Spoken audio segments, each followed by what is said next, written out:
Entrata in queste ore nella fase più critica dei ricoveri, l'area 5 del piano di sanità pubblica regionale, contagi, situazione critica a Montebelluna, intervento dell'ULSS per alleggerire la situazione del nosocomio. Nel frattempo si amplia la scelta sull'utilizzo eventuale dei Covid hotel, aperte le buste non solo il Park Villa Fiorita, ci sono altre 3 strutture disponibili nel territorio provinciale. Attesa per la decisione sull'eventuale cambio di fascia del Veneto da giallo ad arancione, sceso l'indice di contagio, Zaia torna sul vaccino anti-Covid lanciando un appello al governo. Report della Regione sui medici di base che eseguono i tamponi a fronte di un'adesione del 94% all'accordo, il 54% li ha oggi effettuati, la Marca penultima per percentuale tra le province. Ubriaco al volante in giro con l'auto dopo il coprifuoco, 21enne bloccato a Monigo dalla polizia locale di Treviso dopo un inseguimento. Sua figlia ha provocato un incidente nel quale una donna incinta ha perso il bambino, servono 20.000 euro di risarcimento. Telefonata shock a un 80enne trevigiano, raggiro sventato per un soffio. La corsa di Pieve di Soligo tra le 10 finaliste per diventare capitale italiana della cultura 2022. Il dossier è stato consegnato, verdetto il 18 gennaio. Domani la festa della Madonna della Salute, la Santa Messa celebrata dal Patriarca Moraglia in diretta dalle 11 su Antenna 3. Bentrovati, buonasera telespettatrici, telespettatori di Antenna 3, ci risiamo anche in queste ore, siamo in attesa di capire se il Veneto resta o meno in zona gialla. Il CTS, il Comitato Tecnico Scientifico, deve ancora deliberare, ovviamente vi teniamo aggiornati. Questo nel giorno in cui si segnano nuovi record sul fronte del contagio, siamo a 3.390 casi in 24 ore, a Treviso sono 649 le nuove positività e la Marca proprio in queste ore segna una fase molto critica sul fronte dei ricoveri, a soffrire soprattutto l'area di Montebelluna. Treviso in fase 5, la più critica del piano regionale di sanità pubblica per quanto riguarda la pressione sugli ospedali, e particolarmente critica la situazione a Montebelluna. L'ULSS 2 proprio oggi ha ultimato un'indagine epidemiologica sull'andamento del virus nella Marca. Dal punto di vista epidemiologico, oggi le persone, i positivi che ci sono a Montebelluna, con metà della popolazione di Treviso, sono uguali a quelli di Treviso, quindi evidentemente è un'area che sta patendo un po' evidentemente i contagi legati forse a chissà cosa, a poche difese con la mascherina eccetera, però la realtà è che Montebelluna, l'area dell'Asolano oggi rispetto alle altre è quella un po' più colpita. Abbiamo fatto un accordo con un centro servizi che si chiama Centro Servizi Sant'Antonio di Conegliano per 30 posti letto. Già oggi abbiamo iniziato a trasferire un 7-10 pazienti da Montebelluna in modo da alleggerire Montebelluna. Con circa 450 ricoveri il picco sembra dunque essere stato raggiunto e rispetto ai giorni scorsi si registra una leggera deflessione nell'occupazione dei posti letto, meno 16. L'auspicio del direttore generale è che dopo una fase stazionaria di alcuni giorni si cominci a ridurre la pressione sugli ospedali trevigiani. Giovedì intanto è prevista l'apertura del Guicciardini di Valdobbiadene.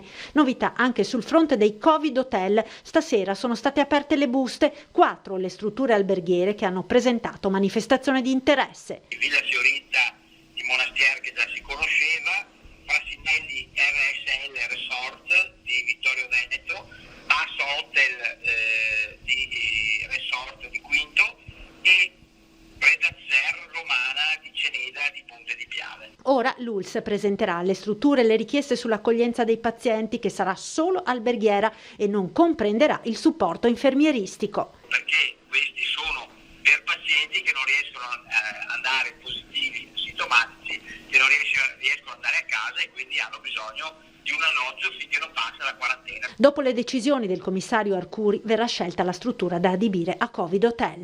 Noi non abbiamo bisogno di 4, avremo bisogno di 60, 70, 80 posti sostanzialmente letto, per cui poi alla fine vedremo qualità, prezzo, numero di posti messi a disposizione e poi si deciderà. Questa è la sanità, quindi possiamo definirla ospedaliera pubblica, c'è poi la partita dei tamponi in capo ai medici di base, ci sono delle percentuali di adesioni alte in Veneto dopo l'accordo raggiunto nelle settimane scorse, ma la provincia di Treviso arranca, solo 3 medici su 10 effettuano i tamponi nella Marca. I 3.007, 1.618 fanno tamponi. Quindi non era proprio un'eresia pensare che si potesse fare un bel accordo e un bel percorso con i medici di base. A dimostrarlo, del resto, sono i numeri con 2.319 test giornalieri effettuati, dato che sconta divari anche importanti da provincia a provincia, come si vede dalla tabella. A Belluno, per esempio, l'adesione è del 9%, a Padova dell'83%. Treviso al 28%, significa che meno di 3 medici di base su 10 nella Marca effettuano tamponi. A livello regionale il dato si attesta sul 53,8%. L'obiettivo dichiarato comunque è arrivare ad un allineamento. Certo, nel medio periodo non si riuscirà più a garantire la remunerazione pattuita a livello nazionale proprio con i medici di base. Noi abbiamo già stanziato un paio di milioni di euro per dare altri 100.000 tamponi ai nostri medici di base, per riuscire ad esaurire almeno questa fase fino a dicembre. Dopodiché, vi dico in tutta sincerità, noi non abbiamo forza per andare avanti a 18 euro a tampone, lo sanno già, troveremo un altro accordo. L'altra partita ancora aperta sempre sul fronte dei tamponi è quella con veterinari e dentisti. Anche qui si attende una mossa da parte del governo, chiamato dall'altra parte a riprendere in mano il tema dei ristori, che per Zaia va scollegato dal dibattito attorno alle fasce. Il tema del colore non c'entra nulla con il danno che comunque si subisce. E questo mentre lo stesso governatore a rilevare come l'indice R con T in Veneto stia calando, un messaggio non tanto velato al CTS, indispensabile però guardare anche al futuro prossimo e quindi al vaccino anti-Covid. Bisogna essere pronti con le siringhe quando serviranno, perché se sono 2 dosi, sono 2 siringhe, 2 aghi, 2 batuffoli di cotone, cioè è un casino. Una partita, quella del vaccino, che non sarà solo interna, ma anche e soprattutto internazionale. Avremo il passaporto sanitario, vedrete che finirà così. Perché oggi ti chiedono il test, domani ti chiederanno il vaccino. Allora, apriti cielo, Zaia ha introdotto il passaporto sanitario, ma fate quello che volete, vedrete che andrà a finire così, perché ci chiederanno sei vaccinato o no. Tamponi dai medici di famiglia, quindi questa è la situazione che abbiamo registrato a Macerata. Gazebo nel parcheggio, di supporto ai giovani medici della scuola di formazione. Anche a Macerata i medici di famiglia si sono organizzati per effettuare i tamponi. Lo fanno all'esterno degli ambulatori per garantire maggior sicurezza agli ammalati, sottoponendo al test rapido, come da direttive regionali, i pazienti asintomatici, contatti di positivo e quelli che devono verificare al 10° giorno di quarantena la negativizzazione. Il flusso di richieste è continuo. Abbiamo dei contatti di continuo, cioè delle persone che ci contattano di continuo, quindi l'attività deve essere fatta quotidianamente e noi le stiamo facendo. Per ora abbiamo ricevuto 20 tamponi che io sto esaurendo, insomma in questi giorni hanno detto che ci arriveranno delle ulteriori dosi. Il dottor Di Daniel, che è anche presidente dello SNAMI di Treviso, è stato uno dei primi nella Marca ad avviare il servizio, ma non nasconde qualche preoccupazione anche per l'incremento dei contagi. Sta dilagando un po' la situazione, quindi sicuramente non riusciremo a stare dietro alla domanda, perché a meno che non vengano tante scorte di tamponi, vedremo, insomma, però sicuramente i 20 che ci hanno dato a testa, per cui io adesso in questo momento ne ho 60, si esauriranno in breve tempo per i 3 medici, no? Però hanno detto che ce ne riforniranno ancora, vedremo. Innegabile la soddisfazione dei pazienti sospetti positivi che preferiscono essere seguiti dal proprio medico. Il rapporto confidenziale che c'è tra medico di famiglia e pazienti è unico, perché chiaramente noi abbiamo un rapporto, io sono medico in questo paese da 30 anni, per cui i miei pazienti mi conoscono, siamo cresciuti insieme praticamente con le loro famiglie. È chiaro che preferiscono venire qui, però noi dobbiamo continuare a seguire i pazienti neoplastici, bronchitici cronici, diabetici, che è un'attività impegnativa e non vorremmo mettere da parte questa attività, insomma è chiaro. Se la cosa dura un mese è un conto, se comincia a durare tanto tempo bisogna trovare delle soluzioni alternative, perché la gente ha bisogno di essere seguita anche per tutti gli altri problemi. Nel frattempo i centralini del 118 continuano a squillare, da qui il nuovo appello dalla centrale operativa del SUEM. 10% circa di chiamate in più rispetto a quelle ordinarie. e un 10-15% di queste chiamate sono chiamate a favore di pazienti o Covid positivi o Covid sospetti. I telefoni squillano in continuazione di giorno come di notte, centralini del 118 presi d'assalto da persone che hanno effettivamente problemi e chiedono aiuto, ma anche da molti che, impauriti dalla situazione d'emergenza che stiamo vivendo, chiedono informazioni o consigli sul da farsi anche di fronte a sintomi modesti. Alcuni utenti chiamano fondamentalmente perché preoccupati, anche se non hanno sintomi gravi o sintomi da indagare all'interno del pronto soccorso o che richiedano il ricovero. È chiaro che in una situazione di grande pressione, soprattutto sul pronto soccorso, questo lavoro finisce per creare difficoltà, magari rallentando gli interventi per chi ne ha davvero necessità. Di qui l'appello dei sanitari. Un appello al comportamento virtuoso, sia nel non sovraccaricare di chiamate al 118, ma in questo momento direi ancora più importante di non affollare senza motivo il pronto soccorso. Se vogliamo continuare a garantire, come è stato fatto e come stiamo continuando a fare, la rapida presa in carico, rapida ed efficiente presa in carico del paziente, è necessario non sovraffollarlo per motivi che non richiedono l'ospedalizzazione. E mentre siamo ancora in attesa di capire se il Veneto rimarrà o meno in zona gialla, lo stesso Corriere della Sera online parla di una regione in bilico, arriva la presa di posizione delle categorie economiche, le nostre città non si possono accendere e spegnere con l'interruttore, ha detto oggi nel corso della nostra diretta Federico Capraro dell'Ascom. Noi dobbiamo necessariamente trovare soluzioni di convivenza con questa situazione perché questa situazione è molto più lunga del previsto. Scendere dalle montagne russe dell'incertezza è questa la richiesta dei commercianti trevigiani di fronte al dibattito sui colori delle regioni e sul possibile allentamento di Natale in fase di studio da parte del governo. Perché le attività, perché la nostra vita, perché le nostre città non si accendono e si spengono con un interruttore. Partita connessa è quella dei ristori, con l'esecutivo pronto a varare un terzo provvedimento e con l'Ascom che fissa un principio generale. Noi dobbiamo considerare i ristori non in base ai colori, non in base alle zone.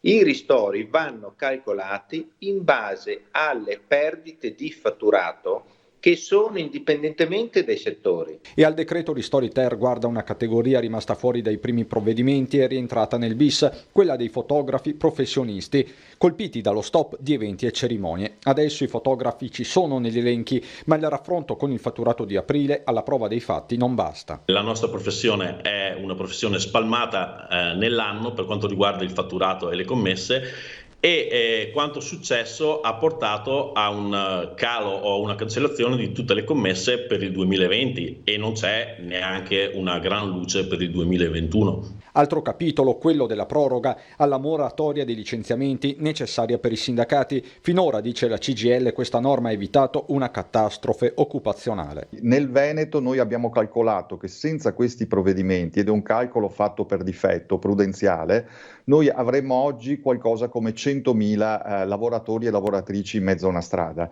Quindi questi provvedimenti, altro che sussidistan, altro che assistenzialismo, sono indispensabili per proteggere i posti di lavoro.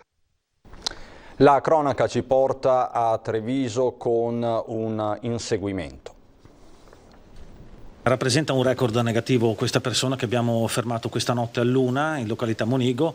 La lista è lunga a carico del 21enne bloccato stanotte, al volante quasi ubriaco con un tasso alcolico oltre 3 volte il consentito, in possesso di qualche grammo di hashish e soprattutto in giro dopo le 22 violando il coprifuoco. A completare il tutto, per evitare il controllo, non si è fermato all'alte della polizia locale che stava controllando la situazione in città. È stato poi bloccato in una via senza uscita, quindi la pattuglia è riuscita a fermarlo, a controllarlo e a denunciarlo all'autorità giudiziaria. Raffica di provvedimenti per il giovane. Fortunatamente il monitoraggio costante dei vigili racconta di una cittadinanza che in generale rispetta le regole. Le immagini che registriamo attraverso i nostri impianti dimostrano una città che dopo le 22 è vuota, quindi la città sta rispettando ancora una volta le regole, dopo le 22 tutti rimangono a casa, tranne naturalmente le persone che per lavoro si possono spostare. Sul fronte assembramenti, intanto, l'installazione del nuovo occhio elettronico nel quartiere latino dà già i primi frutti. Questa è una nuova telecamera in una zona di prestigio, di pregio della città, per cui ha già dato questi effetti positivi, in quanto molti giovani non si sono più ritrovati in questo luogo. E non è finita qui. Stiamo facendo un appalto molto importante di altre 10 telecamere sulla tangenziale, una anche in via Bindoni, che è una zona un po' particolare, e continueremo su questa linea. Altre 3 telecamere mobili verranno installate la prossima settimana, quindi videosorveglianza a Treviso è una realtà importante e verrà sempre più implementata. Frode all'IVA nelle auto usate, sequestrati 3 immobili in comune di Castello di Godego e oltre 260.000 euro. L'indagine della Guardia di Finanza di Padova ha permesso di svelare la cosiddetta frode carosello, consistente in un meccanismo evasivo per ottenere indebiti crediti IVA attraverso società fantasma, coinvolta una concessionaria di auto trevigiane e 6 società, tutte riconducibili ad un unico socio occulto. L'indagine si è conclusa con il sequestro delle 3 unità immobiliari trevigiane e del saldo del conto corrente di uno dei 2 indagati per un totale di oltre 1 milione di euro. Telefonate shock ad anziani per cercare di raggirarli e derubarli, 2 casi sventati in pochi giorni a Treviso. Sua figlia ha investito una donna incinta che poi ha perso il bambino. Per risarcire la signora mi deve consegnare al più presto 20.000 euro. Immaginatevi una telefonata di questo tenore e il mondo di un anziano genitore che crolla in un istante. È su questo che contano i truffatori delle fasce più deboli della popolazione, gli anziani appunto. Ed è il modus operandi andato in scena veramente qualche giorno fa a Treviso. Al telefono un sedicente notaio, all'altro capo un 80enne. Lo shock per l'accaduto, poi l'ansia per le conseguenze per la figlia, i tanti dubbi che attanagliano e la decisione iniziale di raccogliere in fretta denaro e gioielli. Ma il tarlo rimane e all'appuntamento per la consegna del denaro a una collaboratrice del presunto notaio, l'uomo si presenta senza soldi. La reazione della donna chiarisce tutto, capisce che qualcosa non va e fugge via, mentre l'80enne chiama la polizia. Truffa sventata anche nei confronti di un'altra coppia di genitori. Ancora una volta è il telefono il mezzo per agire, ma in questo caso è una donna e si finge addirittura la figlia della vittima. Dice di essere stata rapinata e che ha bisogno di soldi. Il papà sta per cedere, ma la moglie si insospettisce alla richiesta di consegnare denaro e gioielli a una terza persona. Scatta in contemporanea una chiamata alla polizia e gli agenti avvertono subito i 2 anziani che stanno per cadere vittima di una truffa. La donna al telefono comprende che il raggiro sta prendendo una brutta piega e riattacca. Salvi per aver mantenuto sangue freddo e razionalità, gli unici strumenti contro gli sciacalli sempre pronti ad agire. Razzia nel bar, ladri incastrati dal RIS di Parma. I carabinieri di Castelfranco hanno denunciato 2 cittadini marocchini pregiudicati accusati di aver rubato 350 euro all'interno di un bar del centro castellano. I ladri avevano agito approfittando della chiusura notturna del locale, forzando una finestra erano entrati asportando i soldi dal registratore di cassa. Il successivo sopralluogo effettuato dai militari dell'Arma ha permesso di rilevare le impronte digitali dei responsabili che il RIS dei carabinieri di Parma ha attribuito ai 2 indagati. Ancora cronaca subito dopo la pubblicità.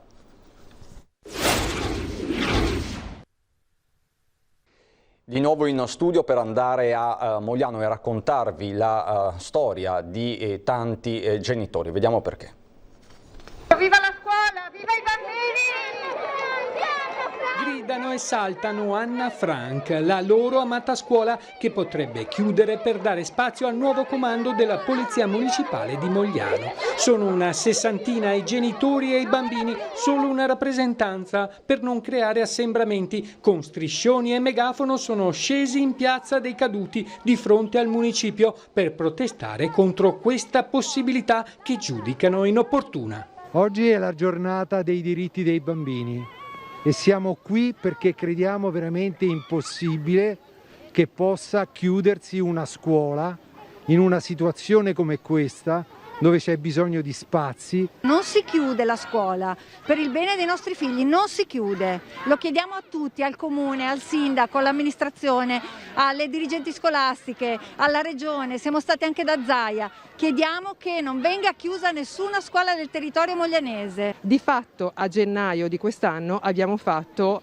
5 prime comunque nell'Istituto Minervi di Mogliano e quindi in questo momento Lo spazio per tutte queste classi non c'è chiudendo una delle scuole, è molto semplice. Le cose sono cambiate dall'anno scorso con le iscrizioni di questo gennaio e in un anno Covid che, voglio dire, comunque ha delle necessità molto particolari e di un certo tipo, chiudere una scuola è semplicemente una cosa priva di, voglio dire, buon senso e contro quelli che sono, c'è i bisogni, c'è il benessere dei bambini di cui tanto ci si fa vanto.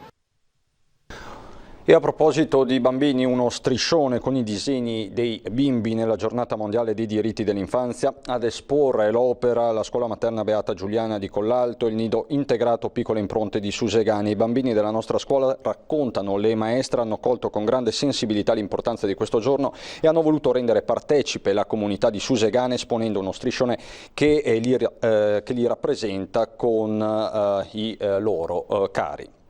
La corsa di Pieve di Soligo tra le 10 finaliste per diventare capitale italiana della cultura 2022, il verdetto è atteso il 18 gennaio. Si aspetta l'audizione ma lavorando, nel senso che adesso abbiamo veramente l'ultimo tratto di strada che riguarda proprio la preparazione di quello che sarà l'appuntamento finale, la finalissima di Roma, nel quale saremo chiamati a presentare il progetto ulteriormente, quindi con ulteriori contributi e rispondere alle domande della Commissione ministeriale. Tutto è pronto, il dossier è stato consegnato, ora si attende l'audizione a Roma presso il Ministero dei Beni Culturali il 14 o 15 gennaio. Nel frattempo l'idea si deve tradurre in impegni concreti. Una vera sfida per il territorio. In caso di proclamazione i vantaggi sarebbero molteplici in termini di turismo ed economia. L'amministrazione ci lavora da tempo e la Regione è al suo fianco per raggiungere questo obiettivo. Un territorio riconosciuto a livello mondiale per la sua bellezza che ora nel suo dossier per la candidatura ha ottenuto anche l'avvallo di Marina Montedoro, presidente dell'Associazione per il Patrimonio delle Colline del Prosecco di Conegliano e Valdobbiadene. Ci farebbe molto piacere e se non me l'avesse chiesto li avrei chiesto io domani, quindi assolutamente sì. Questo ci qualifica ulteriormente il dossier potendoci fregiare del logo UNESCO. Non è un progetto in solitudine, ma è un progetto cooperativo. È stata un'essenza di territorio, è stata una condivisione piena. Vogliamo immaginare che questo lavoro possa trasformare la nostra realtà, i nostri comuni e rendere non soltanto la bellezza ma anche la ricchezza appunto di cultura, di valore che hanno i nostri territori. Il 18 gennaio ci sarà la tanto attesa risposta per capire se Pieve di Soligo ce l'avrà fatta contro le altre 9 finaliste. Nel dossier, ci tengono a specificare i promotori, ci saranno comunque ancora 2 mesi per dare spazio a nuove proposte o contributi. Per il resto incrociamo le dita. Adesso le previsioni per il weekend del nostro generale Iannicelli. Un'alta pressione ancora interessa tutte le nostre zone, si permette qualche distrazione, nel senso che permette infiltrazioni di aria un po' instabile, quindi l'abbiamo avuta questa notte con proprio 2 gocce di precipitazione, ma soprattutto con qualche nevicata al di sopra dei 1200 metri. Sono infiltrazioni, sono distrazioni però salutari, nel senso che allontanano il problema della nebbia che sarebbe incombente con questa situazione. Quindi presto detto, un fine settimana all'insegna del sole, del tempo stabile, quindi prevediamo sabato e domenica cielo in prevalenza sereno, una piccola velatura inizialmente ma nulla di più, un bel fine settimana con 2 giorni di cielo sereno. E questa permanenza dell'anticiclone permetterà tempo stabile per gran parte della prossima settimana. Certo poi da metà della prossima settimana avremo un aumento della foschia e dei banchi di nebbia, permanendo appunto l'alta pressione. E c'è da dire una cosa delle temperature, le temperature naturalmente tendono a abbassarsi soprattutto nei valori minimi. Il suolo con le notti serene perde velocemente il calore accumulato durante il giorno e quindi le temperature si abbassano, quindi per sabato ma soprattutto per domenica e lunedì potremo avere i primi sotto zero, nel senso di qualche decimo sotto lo zero, quindi non arriveremo probabilmente a -1 e poi riguadagneranno valore, quindi per il proseguo dei giorni avremo minime intorno a 1-3 gradi, le massime dai 9 agli 11 gradi. I venti sono deboli naturalmente in direzione variabile, l'alto Adriatico per ora è mosso ma tende ad essere poco mosso. È tutto. E noi adesso andiamo a Belluno.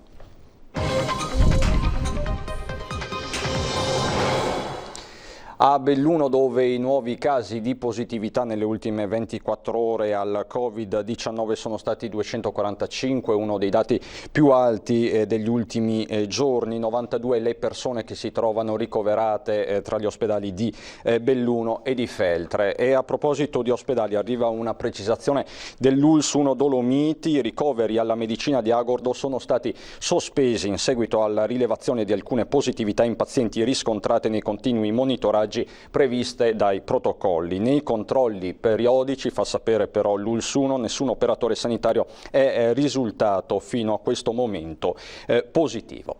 C'è poi il fronte dei lavori pubblici, ci sono importanti novità, lo vedete lungo l'Alemania per quanto riguarda i lavori in vista dei mondiali di sci di Cortina 2021 e ovviamente delle Olimpiadi 2026. Questa settimana, ha dichiarato la ministra alle infrastrutture Paola De Micheli, ANAS ha varato 2 campate del nuovo ponte tra Castellavazzo e Galleria Termine nel comune di Longarone. Si tratta di importanti lavori finalizzati al miglioramento della viabilità lungo un tratto particolarmente tortuoso, quindi un importante passo in avanti in vista dei mondiali, su cui ovviamente c'è l'incognita del Covid-19. Adesso a Feltre per raccontarvi di una straordinaria collaborazione tra Comune e Università Ca' Foscari. Noi vogliamo far diventare Feltre un centro di riferimento per l'interazione tra la pianura e la montagna. Un ponte tra laguna e montagna capace di valorizzare il ruolo che Feltre ha avuto nei secoli fin dall'epoca romana, un fil rouge che collega la città del Castaldi ad Altino e Concordia, da qui la collaborazione fra l'Università Ca' Foscari di Venezia e il Comune di Feltre per l'attivazione di iniziative inerenti agli studi storici, epigrafici e archeologici, con l'istituzione di un assegno di ricerca postdottorato, e questo nell'ambito del corso di laurea magistrale in scienze dell'antichità. L'accordo con Ca' Foscari, che prevede l'attivazione di una borsa di postdottorato, la realizzazione di occasioni di stage, di tirocinio e di studio presso il Museo di Feltre direttamente gestiti dall'università, nonché una serie di collaborazioni anche nell'allestimento del museo archeologico previsto per il 2021, è sicuramente un fatto molto importante che proietta il museo ben al di là dei confini territoriali del comune. Particolare attenzione sarà posta all'epigrafia latina e alle testimonianze del trasporto di legname e della transumanza, la storia insomma come motore di collaborazione e di nuovi stimoli. C'è un'ultima ora che riguarda il cuore vivo del turismo bellunese e di montagna in generale, perché quale misura preliminare per riavviare gli impianti di risalita potrebbe esserci la necessità di limitare il numero massimo di presenze giornaliere mediante l'introduzione di un tetto massimo di ski pass giornalieri vendibili. Questa è una delle ultime novità, degli ultimi dettagli che non mancheranno di far discutere in vista della riunione di lunedì del CTS finalizzato proprio alla riapertura degli impianti di risalita. Domani la festa attesa, sempre molto attesa, della Madonna della Salute, una celebrazione evidentemente particolare in questo 2020 dell'emergenza Covid che ha visto annullare il ponte votivo per la prima volta, e allora domani Antenna 3 darà la possibilità ai tantissimi fedeli che non potranno assistere per ragioni di sicurezza alla Santa Messa celebrata dal Patriarca Moraglia di esserci ugualmente, grazie alla diretta che dalle 11 sulla nostra emittente racconterà passo dopo passo la cerimonia. Appuntamento quindi domani mattina alle 11 su Antenna 3 per questo appuntamento sempre molto sentito. Adesso ci sono le previsioni del tempo. Grazie davvero per l'attenzione, buon proseguimento di serata.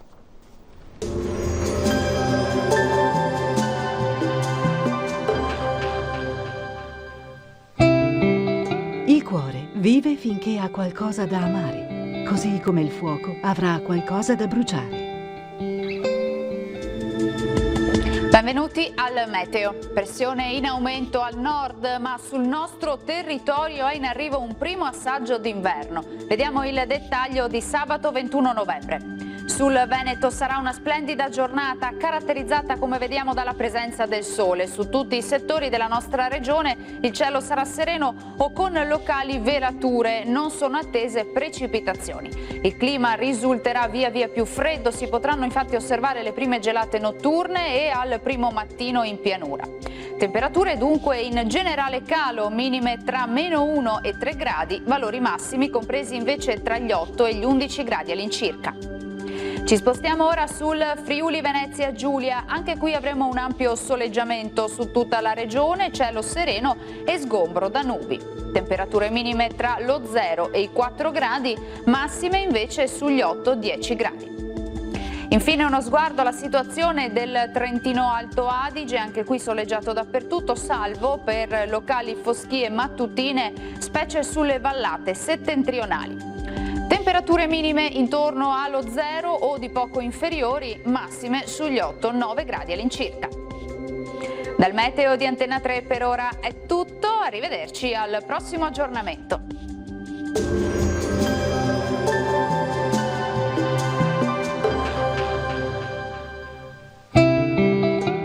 Il talento è scintilla, il genio, fiamma.